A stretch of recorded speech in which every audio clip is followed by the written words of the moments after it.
ஆராதனை நாயகர் நீரே, ஆராதனை வேந்தனும் நீரே, ஆராதனை நாயகர் நீரே, ஆராதனை வேந்தனும் நீரே, ஆயுள் முடியும் வரை உம்மை தொழுதிடுமே, ஆயுள் முடியும் வரை உம்மை தொழுதிடுமே, ஆராதனை நாயகர் நீரே,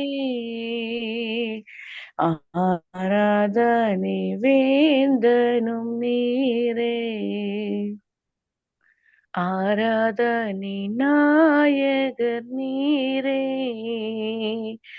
ஆராதனை வேந்தனும் நீரே, ஆயிரம் பேர்களில் சிறந்தோ ஆண்டவரே சுனீரே,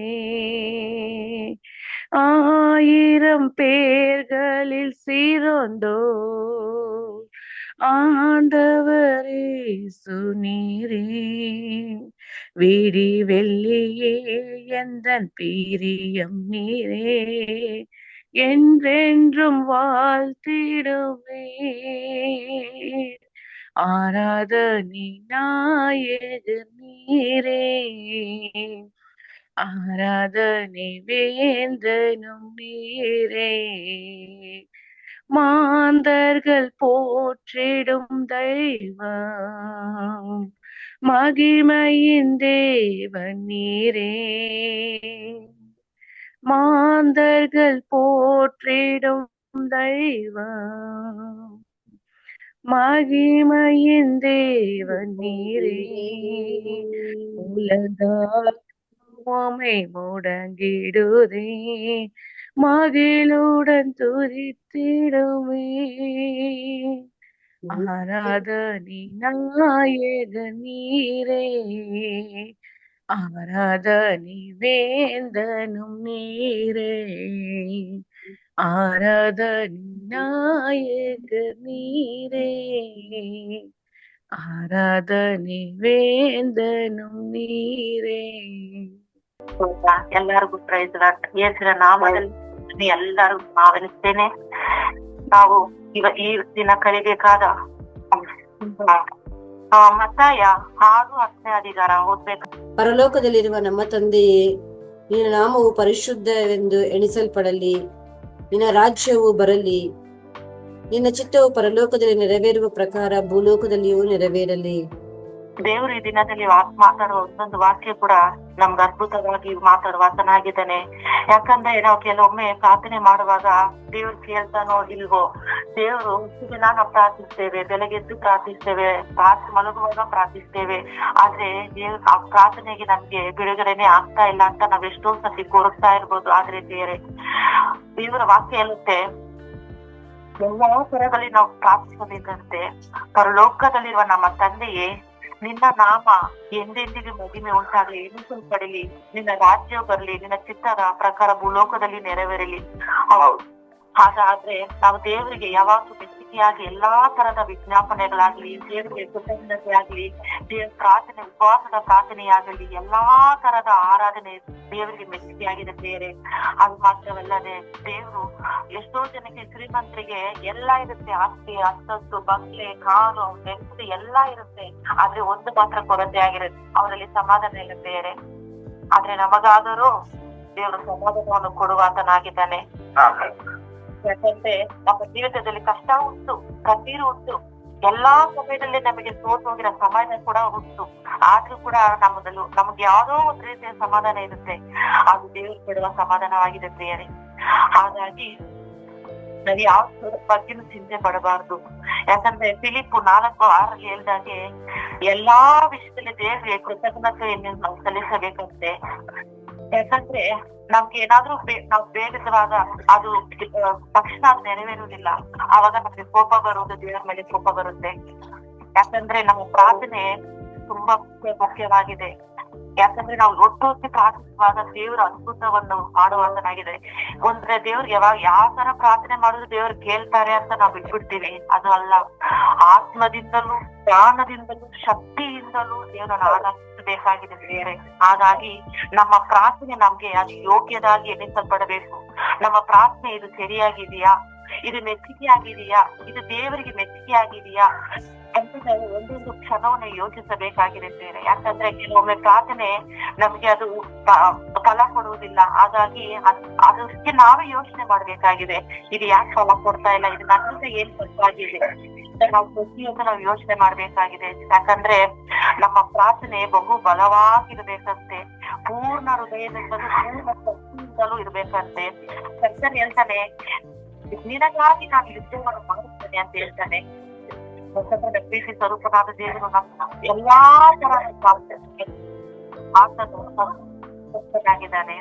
ಹಾಗಾಗಿ ನಾವು ಪ್ರಾರ್ಥನೆಯನ್ನು ವಿಜ್ಞಾಪನೆಯನ್ನು ಯಾವಾಗಬೇಕಂತೆ ಎಲ್ಲರಿಗೂ ಅದು ಮೆಚ್ಚುಗೆಯಾಗಿ ಅಂತ ನಡೆಸಬಾರ್ದು. ದೇವರಿಗೆ ಮುಂದೆ ನಾವು ಮೆಚ್ಚುಗೆಯಾಗಿ ನಡೆಸಬೇಕಾಗಿದೆ.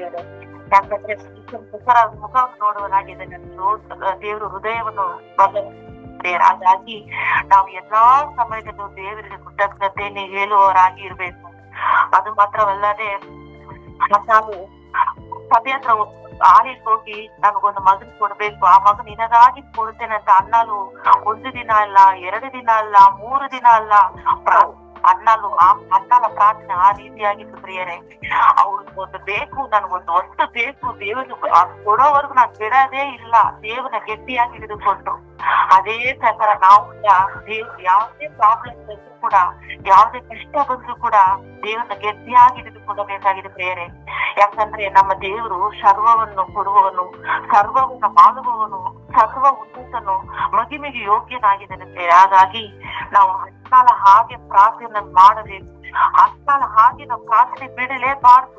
ಯಾಕಂದ್ರೆ ಎಷ್ಟೋ ಕಷ್ಟದಲ್ಲಿ ಕೂಡ ಯೋಗ ಕೂಡ ತುಂಬಾ ಪ್ರಾಬ್ಲಮ್, ಎಂತಿಂದ ಪ್ರಾಬ್ಲಮ್, ಸೈತಾನದಿಂದ ಪ್ರಾಬ್ಲಮ್, ಅವ್ರಿಗೆ ಬಂದಿದ್ದ ಸ್ನೇಹಿತದಿಂದ ಪ್ರಾಬ್ಲಮ್, ಎಷ್ಟು ಒಂದಲ್ಲ, 2 ಅಲ್ಲ, 3 ಅಲ್ಲ, ಎಷ್ಟೊಂದು ಪ್ರಾಬ್ಲಮ್ ಅವ್ನು ಸಾಲ್ವ್ ಮಾಡ್ದ.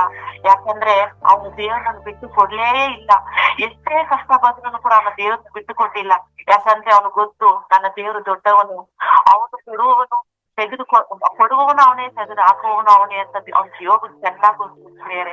ಹಾಗಾಗಿ ಎಂತಿ ಕೂಡ ಯೋಗನ ತಪ್ಪಿಸ್ಲಂತೆ, ನೀನು ದೇವ್ರನ್ನ ದೂಷಿಸಿ ಸಾಯಿ ಅಂತ ಹೇಳಿದ್ರು. ಆದ್ರೆ ನಮ್ಮ ದೇವರು ಎಷ್ಟು ದೊಡ್ಡವನಾಗಿದ್ದಾನಲ್ವಾ, ಅವನು ಎಷ್ಟು ಕಳೆದುಕೊಂಡೋ 2ರಷ್ಟು ದೇವರು ಅವ್ನಿಗೆ ಅಧಿಕವಾಗಿ ಕೊಟ್ಟಿದ್ದಾರೆ. ಅದೇ ನಿಮ್ಮ ಜೀವಿತದಲ್ಲಿ ಕೂಡ ದೇವರು ಅನೇಕ ರೀತಿಯಲ್ಲಿ ಎಷ್ಟೋ ಪ್ರಾಬ್ಲಮ್ ಆಗಿದ್ರು ಕೂಡ ಯಾಕೆ ಬಿಡಿಸುವನಾಗಿದೆ. ಯಾವ್ದು ಮುಖಾಂತರ? ಪ್ರಾರ್ಥನೆ ಮುಖಾಂತರ. ನಾವು ಬೇಡುವಂತ ಪ್ರಾರ್ಥನೆ ಬಹು ಬಲವಾಗಿದೆ. ನಾವು ತಿನ್ನುವಂತ ಆಹಾರ ಅಲ್ಲ, ನಾವು ಕುಡಿಯುವಂತ ನೀರು ಕೂಡ ಅಲ್ಲ, ನಾವು ಏನ್ ಬೂಸ್ಟ್ ಆಗ್ಲಿ, ಬಿರಿಯಾನಿ ಆಗ್ಲಿ ಅದಲ್ಲ. ನಮ್ಮ ದೇವ ವಾಕ್ಯದ ಮುಖಾಂತರ, ಪ್ರಾರ್ಥನೆ ಮುಖಾಂತರ ನಮ್ಮ ಜೀವಿತದಲ್ಲಿ ಬಲವನ್ನು ಮಾಡುವ ಶಕ್ತನಾಗಿದೆ ಬೇರೆ. ಹಾಗಾಗಿ ನಾವು ಪ್ರಾರ್ಥನೆ ಮಾಡುವಾಗ ದೇವರಿಗೆ ಮೆಚ್ಚುಗೆ ಆಗಿರುವಂತ ಪ್ರಾರ್ಥನೆ ಮಾಡಬೇಕಾಗಿದೆ. ಯಾಕಂದ್ರೆ ದೇವರು ಹೇಳ್ತಾರೆ ಫಿಲಿಪ್ಪಲ್ಲಿ, ಅದೇ ತರ ನಾನು ಯಾವುದಕ್ಕೂ ಚಿಂತಿಸದೆ ಎಲ್ಲಾ ವಿಷಯದಲ್ಲಿ ಕುರಿತು ನನ್ನ ವಿಜ್ಞಾಪನೆಗಳು ಸ್ತೋತ್ರದಿಂದಲೂ ಕೂಡಿದ ಪ್ರಾರ್ಥನೆಯನ್ನು ದೇವರಿಗೆ ತಿಳಿಯಪಡಿಸುವೇನು. ಹಾಗಾಗಿ ಫಿಲಿಪ್ 4:6 ಹೀಗೆ ಹೇಳ್ತಾ ಇದೆ ಪ್ರಿಯರೇ, ಎಲ್ಲಾ ಸಂದರ್ಭದಲ್ಲಿಯೂ ದೇವರಿಗೆ ಮೆಚ್ಚುಗೆ ಆಗಿರಬೇಕು. ದೇವರ ಪ್ರಾರ್ಥನೆಗೆ ನಾವು ಯೋಗ್ಯರಾಗಿ ನಡೆದುಕೊಳ್ಳಬೇಕು. ನಮ್ಗೆ ಒಂದು ಸಮಯದಲ್ಲಿ ಎಷ್ಟೋ ಕಷ್ಟ ಉಂಟು, ದುಃಖ ಉಂಟು, ನಮ್ಗೆ ಪ್ರಾರ್ಥನೆಗೆ ಬಿಡುಗಡೆ ಆಗ್ತಾ ಇಲ್ಲ, ಯಾವ್ದ್ರಿಂದ ನಮ್ಮಲ್ಲಿ ಕೊರತೆ ಉಂಟು. ಒಂದು ವೇಳೆ ನಮ್ಮ ಬಾಯಲ್ಲಿ ಯಾವ್ದಾದ್ರೂ ದೇವರ ನಾಮಕ್ಕೆ ವಿರುದ್ಧವಾಗಿ ಮಾತಾಡಿರಬಹುದು, ಇಲ್ಲ ದೇವರ ನಾಮಕ್ಕೆ ವಿರುದ್ಧವಾಗಿ ನಡೆದಿರಬಹುದು, ಇಲ್ಲ ಯಾವುದೋ ನಮ್ಮಲ್ಲಿ ಪ್ರಾರ್ಥನೆ ಕೊರತೆ ಇರ್ಬೋದು, ಇಲ್ಲ ಉಪವಾಸ ಕೊರತೆ ಇರ್ಬೋದು, ಯಾವ್ದೋ ಒಂದು ಕೊರತೆ ನಮ್ಮ ಜೀವಿತದಲ್ಲಿ ಇರುತ್ತೆ ಬೇರೆ. ಹಾಗಾಗಿ ಪ್ರಾರ್ಥನೆ ಅನ್ನೋದು ತುಂಬಾ ಮುಖ್ಯವಾಗಿದೆ ನಮ್ಮ ಜೀವಿತದಲ್ಲಿ. ಯಾಕಂದ್ರೆ ನಾವು ಕೂತ್ಕೊಳ್ಳುವುದು, ನಾವು ಹೇಳುವುದು ದೇವರು ಅದ್ಭುತವಾಗಿ ನಮ್ಮ ನಡೆಸುವಾತನಾಗಿದ್ದಾರೆ ಬೇರೆ.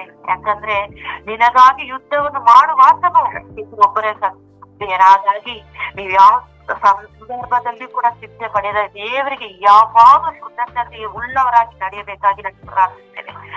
ಅದು ಮಾತ್ರವಲ್ಲದೆ ಎಷ್ಟೋ ಸಮಯದಲ್ಲಿ ಸೋತೋಗ್ತೀವಿ, ಪ್ರಾರ್ಥನೆ ಮಾಡಕ್ ಆಗ್ತಾ ಇಲ್ಲ, ನನಗೆ ಬಿಡುಗಡೆ ಕೊಡ್ತಾ ಇಲ್ಲ, ನನಗೆ ದೇವರೇ ಬೇಡ ಅಂತ ಎಷ್ಟೋ ಸತಿ ಉಂಟು. ಆದ್ರೂ ಕೂಡ ದೇವರು ಹೇಳೋದು ಒಂದೇ ಮಾತು, ನಿನಗಾಗಿ ನಾನು ಯುದ್ಧವನ್ನು ಮಾಡ್ತೇನೆ, ಹೋಗು, ನಿನ್ನೆ ನಾ ಕ್ರಮವನ್ನು ಮಾಡ್ತೇನೆ ಪ್ರಿಯರೇ ಅಂತ ದೇವರು ಅಂತ ಒಳ್ಳೆ ವಾಗ್ದಾನ ನಮ್ಮ ಜೀವಿತದಲ್ಲಿ ಕೊಡುವಂತನಾಗಿದ್ದೇನೆ. ನಾವು ತಿಳಿದುಕೊಳ್ಳುವುದು ಬಹಳವಾಗಿದೆ ಪ್ರಿಯರೇ. ಪ್ರಾರ್ಥನೆ ಹೇಗೆ ಮಾಡ್ಬೇಕು, ಪ್ರಾರ್ಥನೆ ಅಂದ್ರೆ ಏನು ಕಲಿತುಕೊಳ್ಳಬೇಕು, ಪ್ರಾರ್ಥನೆ ಅಂದ್ರೆ ಏನು, ಅದು ನಾವು ಮುಖ್ಯವಾಗಿ ಅದನ್ನ ತಿಳಿದುಕೊಳ್ಳಬೇಕಾಗಿದೆ. ವಿಶ್ವಾಸ ಹೆಚ್ಚಾಗಬೇಕು, ಪ್ರಾರ್ಥನೆ ಹೆಚ್ಚಾಗಬೇಕು, ಬಲ ಹೆಚ್ಚಾಗಬೇಕು. ನಮ್ಮ ಸರ್ವಶಕ್ತನಾದ ದೇವರು ನಮ್ಮ ಜೀವಿತದಲ್ಲಿ ಅನೇಕ ದೊಡ್ಡ ಕಾರ್ಯಗಳನ್ನು ಮಾಡುವಾತನಾಗಿದೆ ಪ್ರಿಯರೇ. ಹಾಗಾಗಿ ಶ್ರೀಮಂತರಿಗೆ ಎಲ್ಲಾ ಕೊಟ್ಟಿರ್ಬೋದು, ಅದು ಅವ್ರಿಗೆ ಸಮಾಧಾನ ಇರಲ್ಲ. ಎಲ್ಲಾ ಕೊಟ್ಟಿರ್ಬೋದು, ಆದ್ರೆ ಅವ್ನಿಗೆ ಸಂತೋಷ ಇರೋದಿಲ್ಲ. ಎಲ್ಲಾ ಕೊಟ್ಟಿರ್ಬೋದು, ಆದ್ರೆ ಕುಟುಂಬದಲ್ಲಿ ಅವನಿಗೆ ಯಾವಾಗ ನೆಮ್ಮದಿ ಇಲ್ಲ. ಬೇಕಾದ್ರೆ ಎಲ್ಲಿ ನೋಡಿದ್ರು ನೀವು ಚೆಕ್ ಮಾಡ್ಕೊಂಡ್ ಬನ್ನಿ, ಆದ್ರೆ ಅವ್ನ ಕುಟುಂಬದಲ್ಲಿ ಯಾವ್ದಾದ್ರು ಒಂದು ಕೊರತೆ ಇದ್ದೇ ಇರುತ್ತೆ. ಆದ್ರೆ ನಮ್ಮ ದೇವರು ನಮಗಾದರೂ ನಮ್ಮ ಕಷ್ಟದಲ್ಲಿ ಕೂಡ ದೇವರು ನಮಗೆ ಸಂತೋಷವನ್ನು ಕೊಡುವಾತನಾಗಿದೆ ಪ್ರಿಯರೇ. ನಾವು ಇದ್ದಾಗಲೂ ಹೋಗುವಾಗಲೂ ಬರುವಾಗಲೂ ನಮ್ಮ ಕೈಗಳು, ಯಾಕೆ ನಮ್ಗೆ ಗೊತ್ತಿಲ್ಲ ನಮ್ ದೇವ್ರ ಜೊತೆಲಿ ಇದ್ದಾರಾ ಅಂತ ನಮ್ಗೆ ಗೊತ್ತಿಲ್ಲ. ಆದ್ರೆ ಪ್ರತಿಯೊಂದು ದೇವರು ಗಮನ ಬಿಟ್ಟು ಒಂದೊಂದು ಮಾತು ಕೂಡ ನಾನು ಕೊಡುವವನಾಗಿದ್ದಾನೆ ಪ್ರಿಯರೇ. ಹಾಗಾಗಿ ನಾವು ಮಾತಾಡಿದಂತ ಮಾತಾಗ್ಲಿ, ನಡೆಯುವಂತ ನುಡಿಯಾಗಲಿ ಅದು ದೇವರಿಗೆ ಮೆಚ್ಚುಗೆ ಆಗಿರಬೇಕು ಪ್ರಿಯರೇ. ಹಾಗಾಗಿ ನಾವು ಕೆಲವೊಮ್ಮೆ ನಮ್ಮ ಕೋಪದ ಮುಖಾಂತರ ಯಾವುದೋ ರೀತಿಯಲ್ಲಿ ನಾವು ಅದೇ ಬಾಯಿಂದ ನಾವು ಪ್ರಾರ್ಥನೆ ಮಾಡ್ತೀವಿ, ಅದೇ ಬಾಯಿಂದ ದೇವರ ನಾಮವನ್ನು ದೂಷಣೆ ಮಾಡ್ತೀವಿ ಪ್ರಿಯರೇ. ಹಾಗಾಗಿ ನಿಮ್ಮಲ್ಲಿ ಕೇಳಿಕೊಳ್ಳುವುದು ಏನಾದರೆ, ನಮ್ಮ ಬಾಯಲ್ಲಿ ಯಾವುದು ಕೆಟ್ಟ ಮಾತು ಕೂಡ ಹೊರಡಬಾರದು. ಯಾಕಂದ್ರೆ ಮಾಡುವಂತ ಪ್ರಾರ್ಥನೆ ಅದು ಬಲವುಳ್ಳದ ಪ್ರಾರ್ಥನೆವಾಗಿದೆ ಪ್ರಿಯರೇ. ಯಾಕಂದ್ರೆ ನಮ್ಮ ಬಾಯಿಗಳಲ್ಲಿ ಯಾವಾಗಲೂ ನಾವು ಪ್ರಾರ್ಥನೆ ಮಾಡ್ತೇವೆ, ಯಾವುದೋ ಒಂದು ವಿಷಯದಲ್ಲಿ ಕೋಪವಾಗಿ ನಮ್ಮ ಬಾಯಿಯಲ್ಲಿ ಹೊರಡುವಂತ ಮಾತಾಗಲಿ ದೇವರ ನಾಮಕ್ಕೆ ಅದು ದೂಷಣವಾಗಿದೆ ಪ್ರಿಯರೇ. ಹಾಗಾಗಿ ನಾವು ಪ್ರಾರ್ಥನೆ ಮಾಡುವಾಗ ಒಂದು ಪರಿಶುದ್ಧವಾಗಿಯೂ ನೀತಿಗೆ ಯೋಗ್ಯದಾಗಿಯೂ ಆರಾಧನೆಗೆ ಯೋಗ್ಯದಾಗಿ ಪ್ರಾರ್ಥನೆ ಒಂದು ಬಲವಾಗಿ ಪ್ರಾರ್ಥಿಸಬೇಕಾಗಿದೆ ಪ್ರಿಯರೇ. ಯಾಕಂದ್ರೆ ಪ್ರಾರ್ಥನೆ ಬಹು ಮುಖ್ಯವಾಗಿದೆ.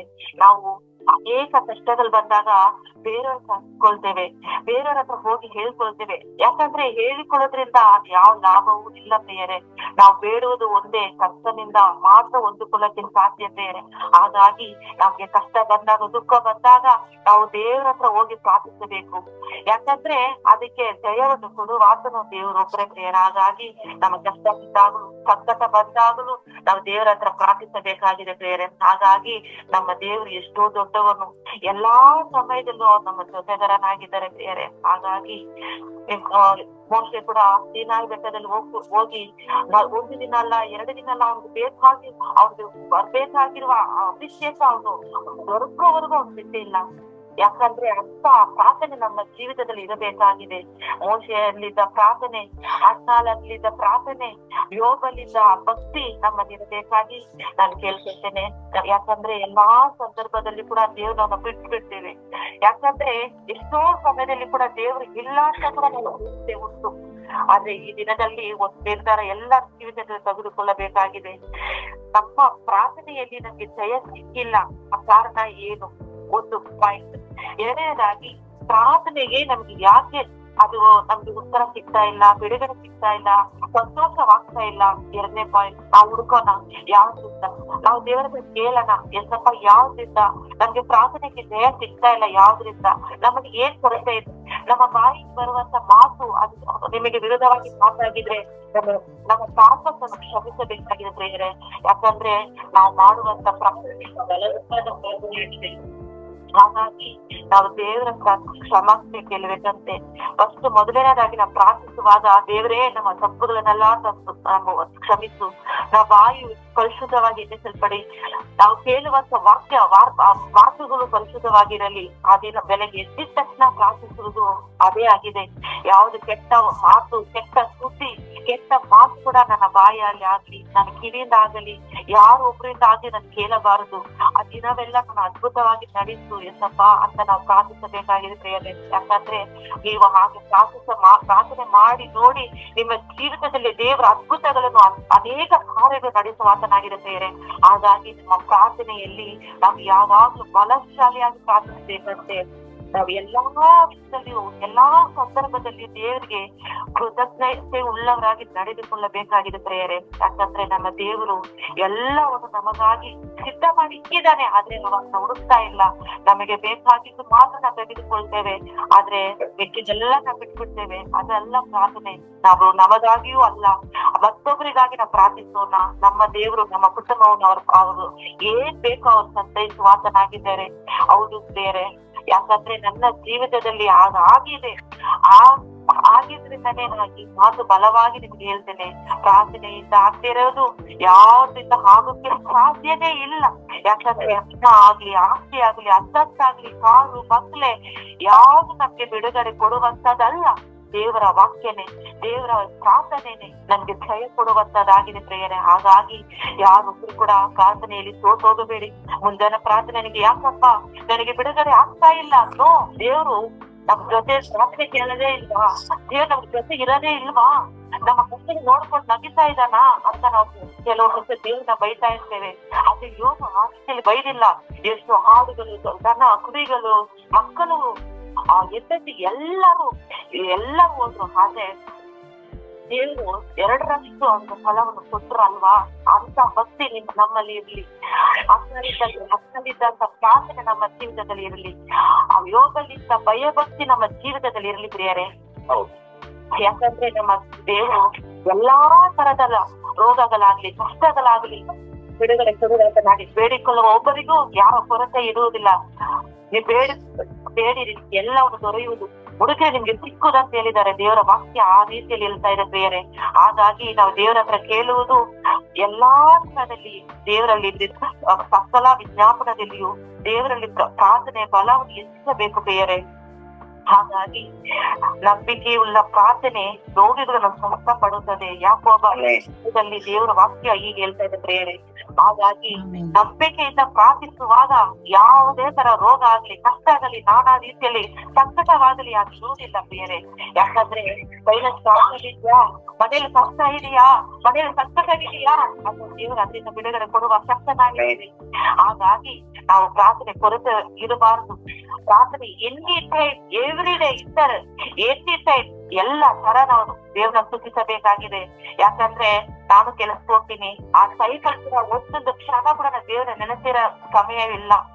ಯಾವ ಟೈಮಲ್ಲೂ ನಾನು ದೇವ್ರನ್ನ ಸ್ತುತಿಸ್ತಾನೇ ಇರ್ತೀನಿ. ಯಾಕಂದ್ರೆ ನಮ್ಮ ದೇವ್ರು ಯಾವಾಗ್ಲೂ ಒಳ್ಳೆಯವನು. ನನ್ನ ಕೆಲಸ ಕೂಡ ಅದ್ಭುತವಾಗಿ ದೇವರು ಕೊಟ್ಟಿದ್ದಾರೆ. ಯಾಕಂದ್ರೆ ಅದಕ್ಕೆ ನಾನು ಅಷ್ಟು ಒತ್ತಿ ನಿಮ್ಗೆ ಎಲ್ಲ ಹೇಳ್ತಾ ಇದ್ದೇನೆ. ಯಾಕಂದ್ರೆ ಪ್ರಾರ್ಥನೆ ಬಹು ಬಲ ಉಳ್ಳದಾಗಿದೆ, ಜಯ ಕೊಡುವಂತದಾಗಿದೆ. ಯಾಕಂದ್ರೆ ಎಷ್ಟೇ ಕಷ್ಟ ಬಂದ್ರು ಕೂಡ ನಾವು ಆ ಪ್ರಾರ್ಥನೆ ಮುಖಾಂತರ ದೊಡ್ಡ ಬಲವನ್ನು ನಾವು ಹೊಂದಿಕೊಳ್ತೇವೆ ಪ್ರಿಯರೇ. ಹಾಗಾಗಿ ನಮ್ಮ ಪ್ರಾರ್ಥನೆಯನ್ನು ಬಿಡಬಾರದು. ಕಷ್ಟ ಬಂದಾಗ್ಲೂ ಬಿಡಬಾರದು, ದುಃಖದಲ್ಲಿ ಇದ್ದಾಗ್ಲೂ ಬಿಡಬಾರದು. ಒಂದು ವೇಳೆ ಗಂಡನಿಂದ ಪ್ರಾಬ್ಲಮ್ ಬಂದ ಪ್ರಾರ್ಥನೆ ಬಿಡಬಾರ್ದು, ಮಕ್ಕಳಿಂದ ಬಂದ ಪ್ರಾರ್ಥನೆ ಬಿಡಬಾರದು. ನಾವು ಇನ್ನ ಹೆಚ್ಚಾಗಿ ಪ್ರಾರ್ಥಿಸಬೇಕು, ಇನ್ನ ಹೆಚ್ಚಾಗಿ ಬಲಗೊಳ್ಳಬೇಕು. ಬಲ ಉಳ್ಳದಾಗಿದೆ ಪ್ರಿಯರೇ. ಹಾಗಾಗಿ ನೀವು ಹಾಗೆ ಪ್ರಾರ್ಥಿಸುವಾಗ, ಓ ದೇವ್ರು, ನನ್ನ ಮಗಳು ಎಷ್ಟೇ ಕಷ್ಟ ಬಂದ್ರು ಕೂಡ ನನ್ನ ಪ್ರಾರ್ಥನೆ ಬಿಡಲಿಲ್ಲ, ಎಷ್ಟೇ ದುಃಖ ಬಂದ್ರು ಕೂಡ ನನ್ನ ಪ್ರಾರ್ಥನೆ ಬಿಟ್ಟಿಲ್ಲ. ಆ ಮಗಳಿಗಾಗಿ ಏನಾದ್ರೂ ಮಾಡ್ಬೇಕಂತ ದೇವ್ರು ನಿಮಗಾಗಿ ಒಂದು ಜಯವನ್ನು ಕೊಡುವಾತನಾಗಿದ್ದಾರೆ ಪ್ರಿಯರೇ. ನಿನಗಾಗಿ ಯುದ್ಧವನ್ನು ಮಾಡುವಾತನು ನಿನ್ನ ದೇವರಾಗಿದ್ದಾರೆ, ನನ್ನ ದೇವರಾಗಿದ್ದಾರೆ ಪ್ರಿಯರೇ. ಹಾಗಾಗಿ ಈ ಜನ ಪ್ರಾರ್ಥನೆಯಲ್ಲಿ ಈ ಮೆಸೇಜ್ ಏನಂದ್ರೆ, ನಾವು ಪ್ರಾರ್ಥನೆ ಹೆಚ್ಚಿಸಿಕೊಳ್ಳಬೇಕು, ನಮ್ಮ ವಿಶ್ವಾಸ ಹೆಚ್ಚಿಸಿಕೊಳ್ಳಬೇಕು. ಅನ್ನಾಲಿರುವಂತ ಆ ಪ್ರಾರ್ಥನೆ, ಆ ವಿಶ್ವಾಸ ನಮ್ಮಲ್ಲಿರಬೇಕು, ಯೋಗನಿರುವಂತ ಭಕ್ತಿ ನಮ್ಮಲ್ಲಿರಬೇಕು. ಹಾಗೆ ನಾವು ಪ್ರಾರ್ಥಿಸಬೇಕಾಗಿದೆ. ಯಾಕಂದ್ರೆ ನಮ್ಮ ಪ್ರಾರ್ಥನೆ ಎಲಿಯನ ಹಾಗೆ ಅಭಿಷೇಕ, ಎಲಿಸನ ಹಾಗೆ ಅಭಿಷೇಕ, ಕೋಳುಗಳಿದ್ದಂತ ಅಭಿಷೇಕ ಇರಬೇಕು, ಎಲ್ಲರೊಟ್ಟಿಗೆ ಇರಬೇಕು. ಈ ಚಿಕ್ಕ ಮೆಸೇಜ್ ನಿಮ್ಮ ಜೀವಿತದಲ್ಲಿ ಅದು ದೊಡ್ಡ ಕಾರ್ಯ ಮಾಡುವಂತದಾಗಿದೆ ಬೇರೆ.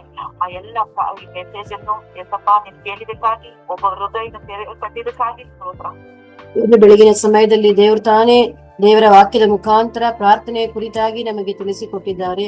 ನಾವು ಹೇಗೆ ಪ್ರಾರ್ಥನೆ ಮಾಡಬೇಕು, ನಾವು ಹೇಗೆ ವಿಶ್ವಾಸವಾಗಿ ದೇವರನ್ನು ಹುಡುಕಬೇಕು ಮತ್ತು ಯಾವ ರೀತಿಯಾಗಿ ನಾವು ಬಲವಾಗಿ ದೇವರನ್ನು ಹುಡುಕಬೇಕೆಂಬ ಒಂದು ಕಾರ್ಯದ ಕುರಿತಾಗಿ ನಾವು ತಿಳಿದುಕೊಂಡಿದ್ದೇವೆ. ಮತ್ತು ಹೇಗೆ ಆತ್ಮದಿಂದ ನಾವು ಪ್ರಾರ್ಥನೆ ಮಾಡಬೇಕೆಂಬುದಾಗಿಯೂ ಕರ್ತನೆ ದೇವರ ವಾಕ್ಯದ ಮುಖಾಂತರ ನಾವು ತಿಳಿದುಕೊಂಡಿದ್ದೇವೆ. ಮತ್ತು ಎಷ್ಟೇ ಕಷ್ಟ ಬಂದ್ರು, ಏನೇ ತೊಂದರೆ ಬಂದ್ರು ನಾವು ಎಡೆ ಬಿಡದೆ ಪ್ರಾರ್ಥನೆ ಮಾಡಬೇಕೆಂಬುದಾಗಿ ನಾವು ಈ ಒಂದು ಬೆಳಗಿನ ಸಮಯದಲ್ಲಿ ಕಲಿತುಕೊಂಡಿದ್ದೇವೆ.